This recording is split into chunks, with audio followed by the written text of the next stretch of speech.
নমস্কার ভাই এবং বোনেরা, প্রতিশ্রুতি চ্যানেলে তোমাদের স্বাগত জানাই। এখানে তোমরা পাবে বিভিন্ন প্রতিযোগিতামূলক পরীক্ষার প্রশ্ন উত্তর এবং গুরুত্বপূর্ণ সাজেশন। আমরা মূলত এই চ্যানেলটিতে জিকে এবং জিএস সম্বন্ধে আলোচনা করব এবং জানব সম্পূর্ণ বাংলা ভাষায়। তো আমরা করাচ্ছিলাম এসএসসি জিডি পরীক্ষার প্র্যাকটিস সেট। আজকে আমরা করব এসএসসি জিডির 6 নম্বর প্র্যাকটিস সেট। ঠিক আছে, তাহলে চলো শুরু করা যাক। আজকে আমাদের প্রথম প্রশ্ন কি বলেছে? হিমবাহ সাধারণত কোথায় দেখতে পাওয়া যায়? হিমবাহ সাধারণত কোথায় দেখতে পাওয়া যায়? আচ্ছা, হিমবাহ কাকে বলে? হিমবাহ বলা হয় তোমার ভাসমান বরফের স্তূপকে। ভাসমান বরফের স্তূপকে হিমবাহ বলা হয়। হিমবাহ কোথায় দেখতে পাবে? মালভূমি, সমভূমি, পর্বত বা নদী। কোথায় দেখতে পাবে? পর্বত। ঠিক আছে, পর্বতে দেখতে পাওয়া যায় তোমার হিমবাহ। ঠিক আছে,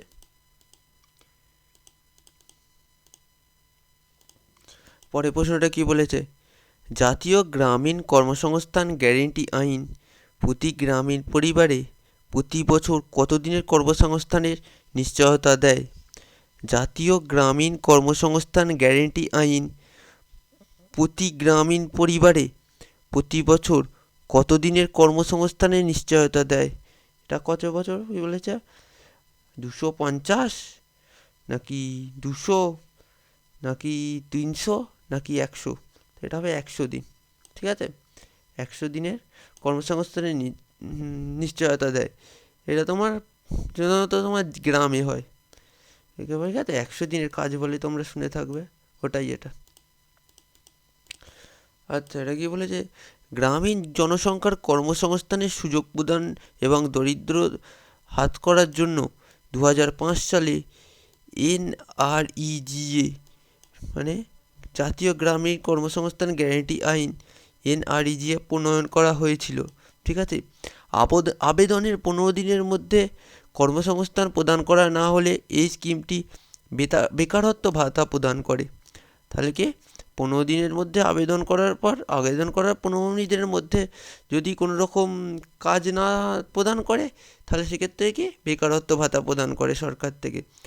তৎকালীন প্রধানমন্ত্রী পিভি নরসিমা রাও 1951 সালে প্রথম এনআরইজিএ আইনের প্রস্তাব করেন।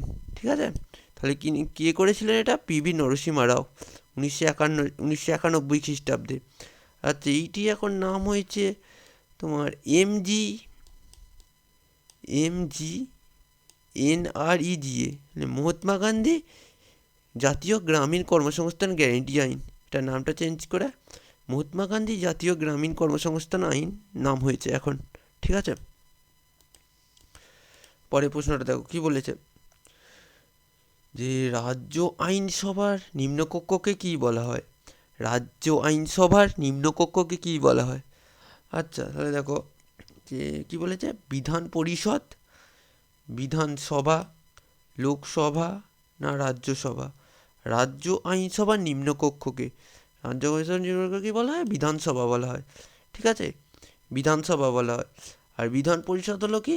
রাজ্য আইনসভার উচ্চকক্ষ হলো বিধান পরিষদ। ঠিক আছে, রাজ্য আইনসভার উচ্চকক্ষ হলো বিধান পরিষদ, নিম্নকক্ষ হলো বিধানসভা। এবং তোমার রাজ্যসভা হলো ভারতীয় যে কি বলবো, ভারতীয় সংসদ।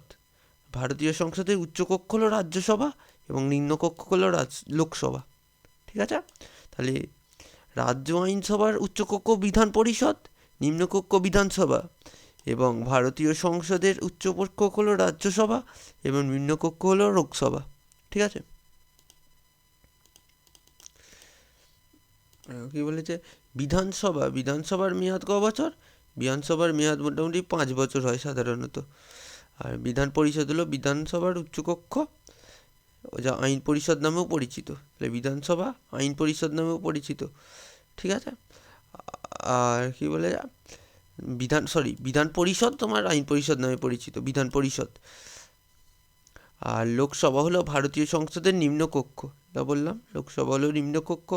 আর রাজ্যসভা হলো ভারতীয় সংসদের উচ্চকক্ষ, জাতীয় স্তরে আইন ও নীতি তৈরির জন্য দায়ী। পরের প্রশ্নটা দেখো কি বলেছে? সেওয়া self employed women's association bank গুজরাটের একটি সমবায় ব্যাংক ভারতে কোন সালে চালু হয়েছিল? Self employed women's association bank গুজরাটের একটি সমবায় ব্যাংক ভারতে কোন সালে চালু হয়েছিল? 1974, 1984, 1994 না 1874? হয়েছিল 1974 খ্রিস্টাব্দে চালু হয়েছিল সেওয়া। ঠিক আছে, দেখো 1974 সালে মহিলাদের ক্ষমতায়ন করার লক্ষ্যে প্রতিষ্ঠিত হয়েছিল এটি। ঠিক আছে, এটা বলে দিলাম, সেলফ এমপ্লয়েড উমেন্স অ্যাসোসিয়েশন। পরের প্রশ্ন দেখো কি বলেছে। ভারতীয় সংবিধানের মৌলিক কর্তব্য কোন দেশ থেকে গৃহীত হয়? ভারতীয় সংবিধানের মৌলিক কর্তব্য কোন দেশ থেকে গৃহীত হয়? ঠিক আছে, ভারতের যে সংবিধানের মৌলিক কর্তব্য, কতগুলি মৌলিক কর্তব্য আছে বলো তো? মৌলিক কর্তব্য আছে তোমার 11টি। ঠিক আছে, 11টি মৌলিক কর্তব্য আছে।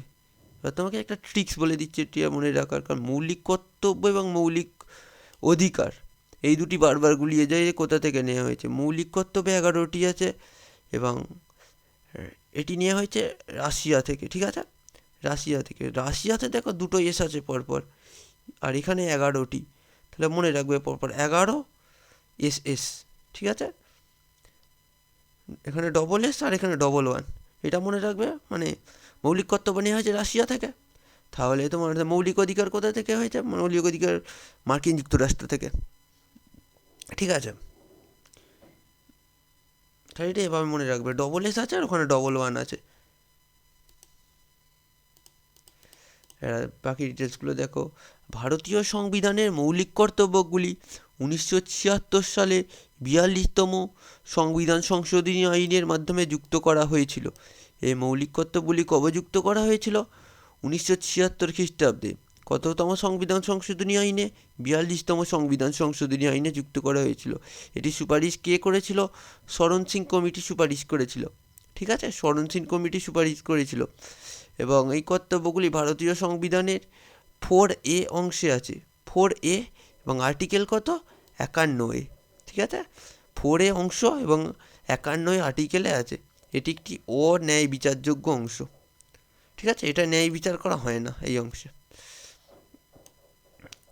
আর একটা তোমার এই যে শরণ সিং কমিটি তখন 1976 সালে 42তম সংবিধানেতে 10টি মৌলিক কর্তব্য অ্যাড করেছিল এবং 2002 সালে 86তম সংবিধান সংশোধনীতে আরও একটি মৌলিক কর্তব্য অ্যাড করা হয়েছিল এবং এখন সর্বমোট তাহলে 11টি মৌলিক কর্তব্য আছে। ঠিক আছে, পরে প্রশ্নটা দেখো কি বলেছে। সাতবাহনরা ভারতের অঞ্চলের একটি শক্তিশালী রাজবংশ ছিল। ও আচ্ছা, সাতবাহনরা ভারতের কোন অঞ্চলের হবে? এটা ভারতের কোন অঞ্চলের একটি শক্তিশালী রাজবংশ ছিল? ঠিক আছে, কোন অঞ্চলের? পূর্বাঞ্চল, উত্তর, দক্ষিণ না পশ্চিম? কোন অঞ্চলের ছিল? সাতবাহনরা ছিল দক্ষিণ অঞ্চলের। ঠিক আছে, দক্ষিণ অঞ্চলের একটি শক্তিশালী রাজবংশ ছিল সাতবাহন। সাতবাহনরা কত থেকে কত খ্রিস্টাব্দ পর্যন্ত শাসন করেছিল? 230 খ্রিস্টপূর্বাব্দ থেকে 230 থেকে 220 খ্রিস্টপূর্বাব্দ। ঠিক আছে,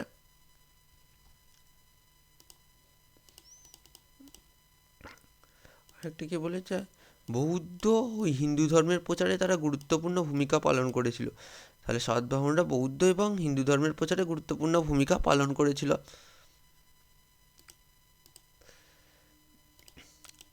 পরের প্রশ্নটা দেখো কি বলেছে। ঔপনিবেশিক ভারতে ইন্ডিয়ান অ্যাসোসিয়েশন নিচের কোন জায়গায় প্রতিষ্ঠিত হয়েছিল? ঔপনিবেশিক ভারতে ইন্ডিয়ান অ্যাসোসিয়েশন নিচের কোন জায়গায় প্রতিষ্ঠিত হয়েছিল? আচ্ছা, একটা কথা বলো তো, ইন্ডিয়ান অ্যাসোসিয়েশন এটা কে বা কারা প্রতিষ্ঠিত করেন? ইন্ডিয়ান অ্যাসোসিয়েশন কে বা কারা প্রতিষ্ঠিত করেন জানো এটা? এটা করেন তোমার সুরেন্দ্রনাথ ব্যানার্জি এবং আনন্দমোহন বসু। সুরেন্দ্রনাথ ব্যানার্জি এবং আনন্দমোহন বসু ঠিক আছে, কত খ্রিস্টাব্দে করেন বলো তো? এটা করেন 1876 খ্রিস্টাব্দে। 1876 খ্রিস্টাব্দে তারা ইন্ডিয়ান অ্যাসোসিয়েশন প্রতিষ্ঠা করেন। ঠিক আছে, এটি কোথায় প্রতিষ্ঠিত হয়েছিল? কলকাতায় প্রতিষ্ঠিত হয়েছিল। ঠিক আছে, তাহলে কি হবে? ইন্ডিয়ান অ্যাসোসিয়েশন সুরেন্দ্রনাথ ব্যানার্জি এবং আনন্দমোহন বসু 1876 খ্রিস্টাব্দে কলকাতাতে প্রতিষ্ঠিত করেছিলেন। এটা দেখো, 1885 সালে জাতীয় কংগ্রেস গঠনের জন্য এই সমিতি দায়ী ছিল। তাহলে ভারতীয় জাতীয় কংগ্রেস কত খ্রিস্টাব্দে গঠিত হয়েছিল? 1885 খ্রিস্টাব্দে। ঠিক আছে, এটি গঠন কে করেন বলো তো? এ.ও. হিউম। এ.ও. হিউম বা Alan Octavian Hume. Alan Octavian Hume এটা প্রতিষ্ঠা করেন ভারতের জাতীয় কংগ্রেস। এবং এর প্রথম যে অধিবেশন এটা কোথায় হয়েছিল? বম্বে বা মুম্বাইয়ে হয়েছিল। ঠিক আছে, মুম্বাইয়ে হয়েছিল। মুম্বাইয়ে হয়েছিল। আর কোথায় হয়েছিল? গোকুলদাস তেজপাল সংস্কৃত কলেজে। গোকুলদাস তেজপাল সংস্কৃত কলেজে। ঠিক আছে, এর যে প্রথম সভাপতি কে ছিলেন? এর প্রথম সভাপতি ছিলেন ডব্লিউ.সি. ব্যানার্জি। ডব্লিউ.সি. ব্যানার্জি বা উমেশচন্দ্র ব্যানার্জি ছিলেন প্রথম সভাপতি। আর যে সুরাট অধিবেশন 1907 সালে কংগ্রেস অধিবেশনে, সেখানে কি হয়েছিল? দুটি দলে বিভক্ত হয়ে গেছিলো, নরমপন্থী এবং চরমপন্থী নামে দুটি দলে বিভক্ত হয়েছিল। ঠিক আছে, আর তোমার যেটা আছে এই ভারতের জাতীয় কংগ্রেসের প্রথম মহিলা সভাপতি কে ছিলেন? ভারতের জাতীয় কংগ্রেসের প্রথম মহিলা সভাপতি ছিলেন অ্যানি বেসান্ত। Annie Besant. ঠিক আছে, তো অ্যানি বেসান্ত তোমার কোন অধিবেশনে ছিলেন? কলকাতা অধিবেশনে। কলকাতা অধিবেশনে কত খ্রিস্টাব্দে? 1917 খ্রিস্টাব্দে। আর যেটা হচ্ছে যে কোন ভারতীয় মহিলা প্রথম এর সভাপতি ছিলেন? কোন ভারতীয় মহিলা বললে সেক্ষেত্রে হবে সরোজিনী নাইডু। সরোজিনী নাইডু তিনি কত খ্রিস্টাব্দে ছিলেন? 1925 খ্রিস্টাব্দে। 1925 খ্রিস্টাব্দে কোন অধিবেশনে? কানপুর অধিবেশনে। ঠিক আছে, কানপুর অধিবেশনে। ডিটেলসগুলো একটু নোট করে নিও। পরের প্রশ্নটা দেখো কি বলেছে। সবুজ বিপ্লব খাদ্যশস্যের ফলন বাড়িয়েছে এবং এইভাবে ভারতীয় অর্থনীতিতে কীরূপ অবদান রেখেছে? এটা এইভাবে না, এটা একইভাবে হবে। বলেছে সবুজ বিপ্লব খাদ্যশস্যের ফলন বাড়িয়েছে এবং একইভাবে ভারতীয় অর্থনীতিতে কীরূপ অবদান রেখেছে? এটি হবে তোমার ইতিবাচক। ঠিক আছে, মানে খাদ্যশস্যের ফলন বাড়িয়েছে মানে সেটা ইতিবাচক হচ্ছে। তাহলে একইভাবে তোমার ভারতীয় অর্থনীতিতে কীরূপ অবদান রেখেছে? ইতিবাচক। ঠিক আছে, নেতিবাচক মানে খারাপ, নিরপেক্ষ মানে কোনো ভূমিকাই নেই, প্রতিকূল মানেও খারাপ, তাই এগুলো হবে না। ইতিবাচক ভূমিকা রেখেছে। ইতিবাচক মানে কি? ভালো। আর ভারতের সবুজ বিপ্লবের জনক কাকে বলা হয়?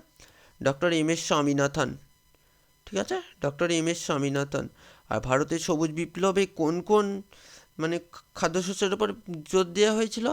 তোমার গম ও চাল।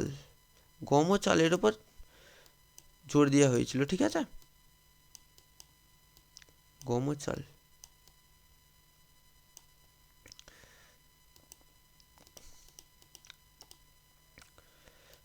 কি বলেছে? সবুজ বিপ্লব তো গম ও চাল উৎপাদনের উপর।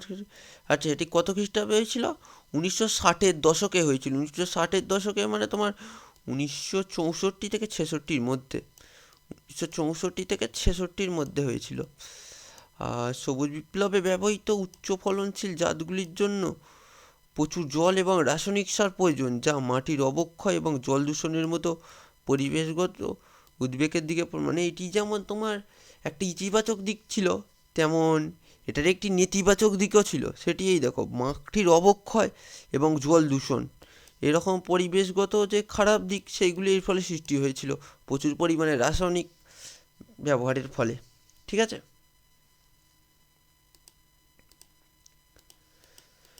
পরের প্রশ্নটা কি বলেছে দেখো, যে ইস্ট এবং হাইড্রোজেন পারঅক্সাইড কি তৈরি করে?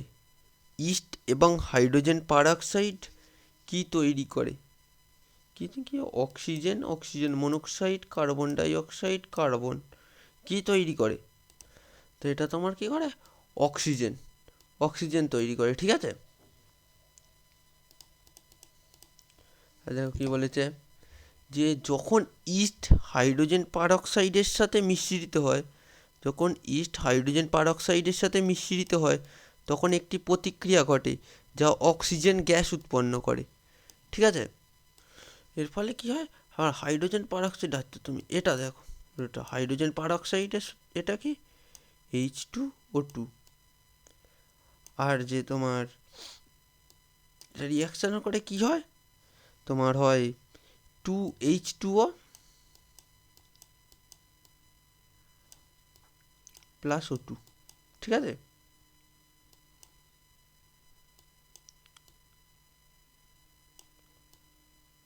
প্লাস O2, এখানে কটা হচ্ছে? চারটে, দুটো দুটো চারটে। ঠিক আছে, তাহলে হাইড্রোজেন কী হয়, তাহলে জল এবং অক্সিজেনে বিভক্ত হয়। এর কারণ হলো কি, হাইড্রোজেন পারঅক্সাইড জল এবং অক্সিজেনে ভেঙে যায়, এই যে জল এবং অক্সিজেনে ভেঙে যায় এবং ইস্টের উৎসেচক ক্যাটালিসের সংস্পর্শে আছে। ঠিক আছে,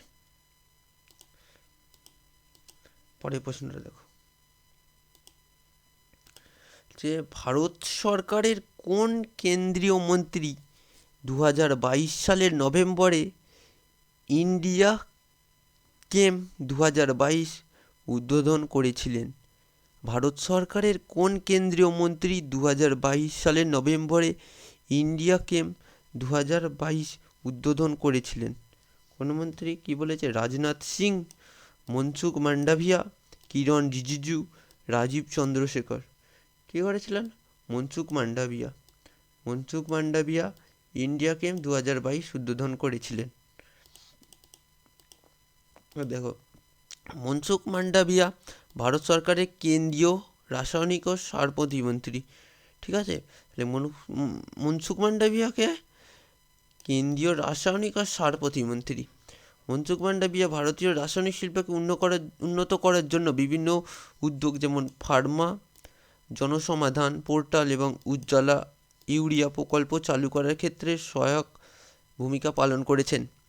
তিনি জৈব জ্বালানির ব্যবহার প্রচার এবং রাসায়নিক শিল্পের কার্বন পদচিহ্ন হ্রাস করার জন্য সক্রিয়ভাবে জড়িত রয়েছেন।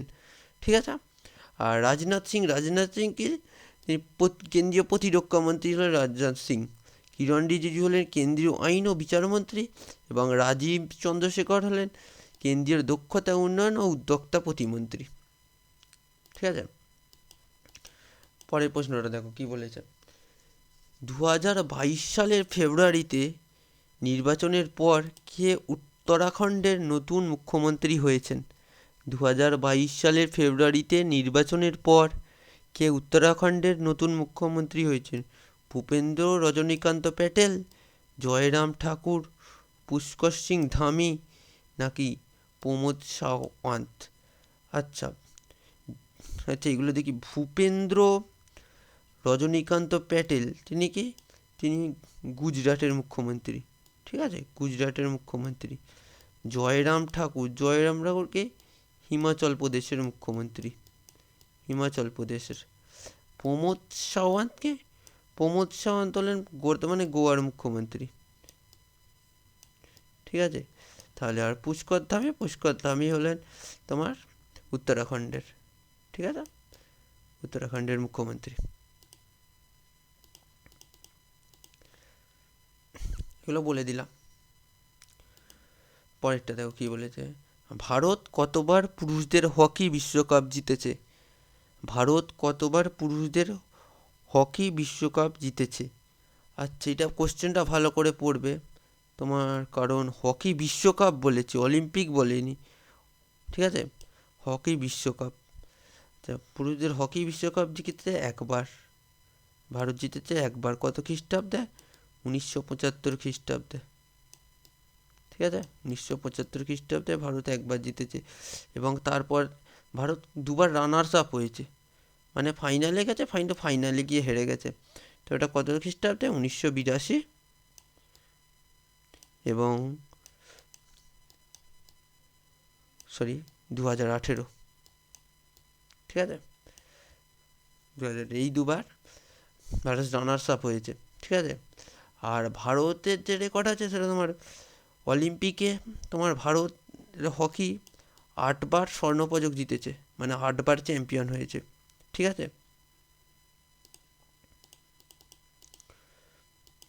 আচ্ছা, এগুলো বলে দিলাম। 8বার যে স্বর্ণপদক দিয়ে কত? 1928, 1932, 1936, 1948, 52, 56, 64 এবং 1980, ঠিক আছে? অলিম্পিক ইতিহাসে সবচেয়ে সফল দল ভারত হকিতে। পরে প্রশ্নটা দেখো কি বলেছে। কোন শহরের স্মার্ট সিটি বাস প্রকল্পটি আরবান মোবিলিটি বিভাগে ইন্ডিয়া স্মার্ট সিটিস অ্যাওয়ার্ড 2020 জিতেছে? কোন শহরের স্মার্ট সিটি বাস প্রকল্পটি আরবান মোবিলিটি বিভাগে ইন্ডিয়া স্মার্ট সিটিস অ্যাওয়ার্ড 2020 জিতেছে? ঠিক আছে, 2020-তে স্মার্ট সিটি অ্যাওয়ার্ড জিতেছে কোন শহরটি? ইন্দোর, ঔরঙ্গাবাদ, পুনে নাকি আগ্রা? ঔরঙ্গাবাদ জিতেছে, ঠিক আছে? ঔরঙ্গাবাদ। কি বলেছে? এই প্রকল্পে জিপিএস, সিসিটিভি ক্যামেরা এবং স্বয়ংক্রিয় ভাড়া সংগ্রহ ব্যবস্থা এবং রিয়েল টাইম যাত্রী তথ্য সিস্টেমের সাথে সজ্জিত 200টি স্মার্ট বাস স্থাপন করা জড়িত।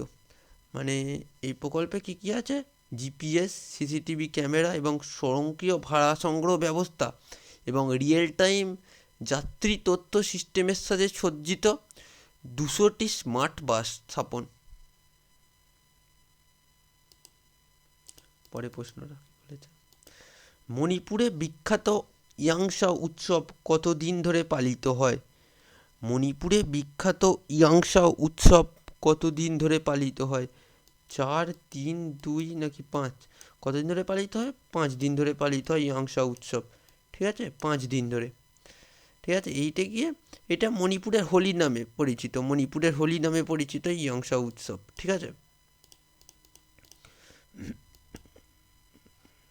মণিপুরের রাজধানী কি? রাজধানী হলো ইম্ফল। আর একটা দেখো কি বলেছে পরের প্রশ্নটা, নিম্নলিখিত ব্যক্তিদের মধ্যে কে ছৌ নাচের সাথে সম্পর্কিত? নিম্নলিখিত ব্যক্তিদের মধ্যে কে ছৌ নাচের সঙ্গে সম্পর্কিত? বিদুষী কে এস জয়লক্ষ্মী, মাহবুব সুহবানি, সুচিত্রা এলা, গোপাল প্রসাদ দুবে। কে ছৌ নাচের সঙ্গে সম্পর্কিত? গোপাল প্রসাদ দুবে ছৌ নাচের সঙ্গে সম্পর্কিত। তিনি ঝাড়খণ্ডের সেরাইকেল্লা ছৌ নাচের জন্য বিখ্যাত, ঝাড়খণ্ডের সেরাইকেল্লা ছৌ নাচের জন্য বিখ্যাত, ঠিক আছে? ছৌ নাচ মূলত 3টে রাজ্যে হয়, পশ্চিমবঙ্গ, ওড়িশা এবং ঝাড়খণ্ড, ঠিক আছে? এই 3টে রাজ্যে ছৌ নাচ হয়। পশ্চিমবঙ্গে হয় পুরুলিয়া ছৌ, ওড়িশায় হয় ময়ূরভঞ্জ ছৌ, আর ঝাড়খণ্ডে হয় যে সেরাইকেল্লা ছৌ, ঠিক আছে? তো ওই গোপাল প্রসাদ দুবেই সেরাইকেল্লা ছৌয়ের জন্য বিখ্যাত।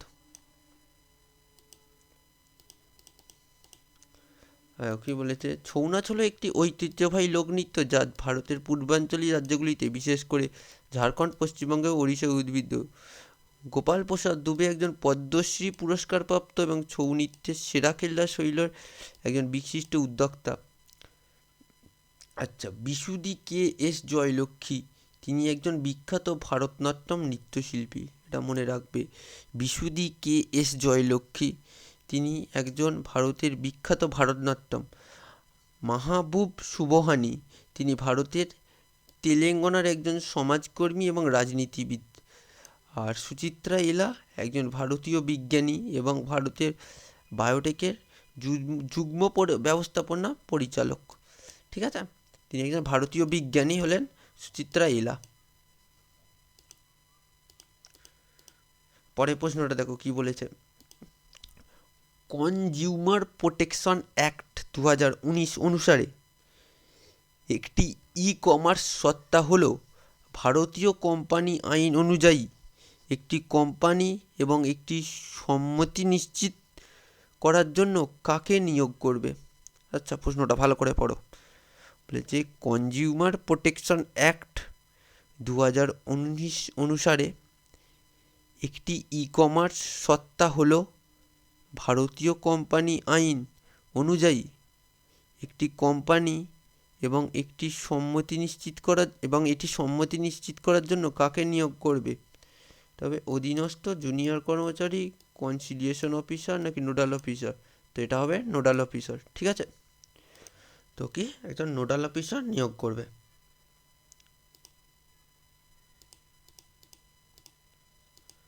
পরের প্রশ্নটা দেখো কি বলেছে। হকি মাঠের আয়তন কত? হকি মাঠের আয়তন কত?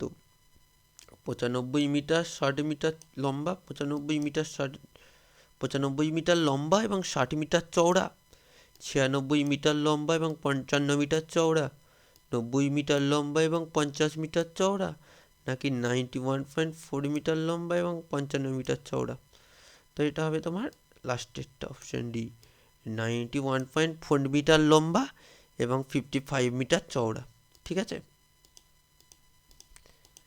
আর দেখো হকি একটি দলগত খেলা। এখানে মোট 11 জন খেলোয়াড় থাকে, তার মধ্যে 10 জন মাঠে খেলে এবং একজন গোলকিপার। ঠিক আছে, পরের প্রশ্নটা দেখো কি বলেছে। নিচের কোন লোকনৃত্য প্রধানত ছত্তিশগড়ে পরিবেশিত হয়? নিচের কোন লোকনৃত্য প্রধানত ছত্তিশগড়ে পরিবেশিত হয়?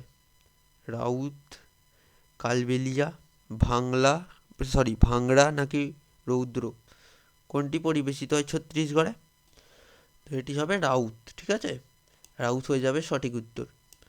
আর কালবেলিয়া কোথায়? কালবেলিয়া হলো তোমার রাজস্থানে হলো কালবেলিয়া। কালবেলিয়া নৃত্যশিল্পীর একজন নাম হলো গুলাবো সাপেরা কালবেলিয়া নৃত্যের জন্য বিখ্যাত। আর ভাংড়া হলো পাঞ্জাবের লোকনৃত্য হলো ভাংড়া। আর রৌদ্র বলে কোনো নেই, নাচ নেই। ঠিক আছে, এটা বলে দিলাম। পরের প্রশ্নটা এবং 19 নম্বর প্রশ্ন আজকে দেখো কি বলেছে। নিচের কোনটি পর্যায় সারণীতে 17তম শ্রেণীতে অবস্থিত? নিচের কোনটি পর্যায় সারণীতে 17তম শ্রেণীতে অবস্থিত? এটিকে হ্যালোজেন, নোবেল, চ্যালকোজেন নাকি বোরন? তো এটি হবে তোমার হ্যালোজেন গ্যাসগুলি 17 নম্বর শ্রেণীতে অবস্থিত। ঠিক আছে, আর নোবেল গ্যাসগুলি কত? নোবেল গ্যাসগুলি তোমার 18 নম্বর শ্রেণীতে নোবেল গ্যাস অবস্থিত, 18 নম্বরে। ঠিক আছে, আর চ্যালকোজেনগুলো তোমার 16। ঠিক আছে, আর বোরন একটি তোমার 13 নম্বরে অবস্থিত, 13 নম্বরে। এটি একটি ধাতুকল্প। ঠিক আছে, আচ্ছা, তোমার হ্যালোজেন মৌলগুলোর নাম কি? Fluorine, chlorine, bromine, iodine, astatine. ঠিক আছে,